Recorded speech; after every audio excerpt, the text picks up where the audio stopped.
নমস্কার, চৈতালি ব্লগে আপনাদেরকে জানাই স্বাগত। আশা করি সবাই ভালো আছেন, আমরাও সবাই ভালো আছি। আজ মটর পনির রান্নার করব, তারই রেসিপি আপনাদের সাথে শেয়ার করব। তার জন্য পনিরগুলোকে খুব ভালোভাবে ভেজে নিতে হবে। প্রথমে সমস্ত পনিরটাকে দিয়ে খুব ভালোভাবে কিছুক্ষণের জন্য ভেজে নেব।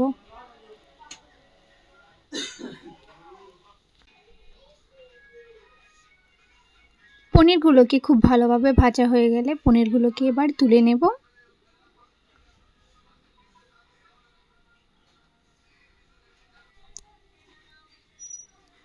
পনিরগুলোকে তুলে নেওয়ার পর এবার কড়াইতে গোটা গরম মশলা, শুকনো লঙ্কা, তেজপাতা, জিরে ফোড়ন দিয়ে খুব ভালোভাবে নেড়ে নিয়ে তার মধ্যে পেঁয়াজগুলোকে খুব ভালোভাবে ভেজে নিতে হবে।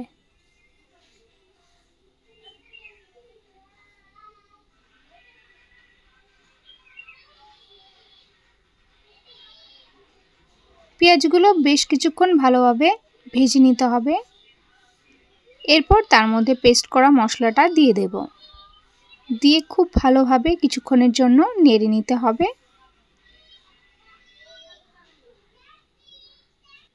এবং তার মধ্যে কিছু পরিমাণ জল দিয়ে খুব ভালোভাবে কষিয়ে নিতে হবে।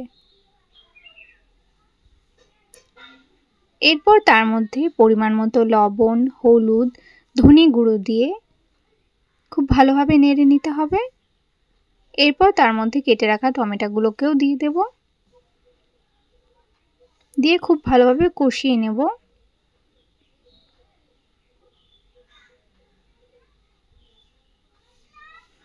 খুব ভালোভাবে কষানো হয়ে এলে এবার তার মধ্যে আমরা পরিমাণ মতো জল দিয়ে দেব।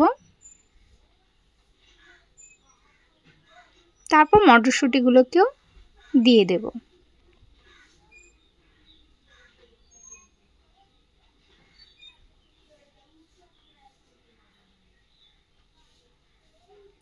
এবং তরকারিটাকে খুব ভালোভাবে কিছুক্ষণের জন্য ফুটিয়ে নিতে হবে।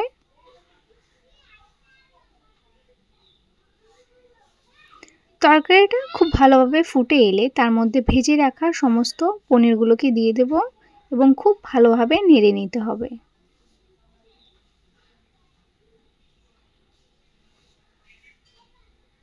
কিছুক্ষণের জন্য খুব ভালোভাবে ফুটিয়ে নিয়ে তার মধ্যে এবার কেটে রাখা ধনেপাতা আর জিরের গুঁড়ো দিয়ে খুব ভালোভাবে নেড়ে চেড়ে নিলেই আমাদের মটর পনির রেডি হয়ে যাবে। এমনই সমস্ত রান্নার ভিডিও দেখার জন্য একটা লাইক, কমেন্ট, চ্যানেলটা সাবস্ক্রাইব করে আমাদের পাশে থাকবেন। সবাই সুস্থ থাকবেন, ভালো থাকবেন। ধন্যবাদ।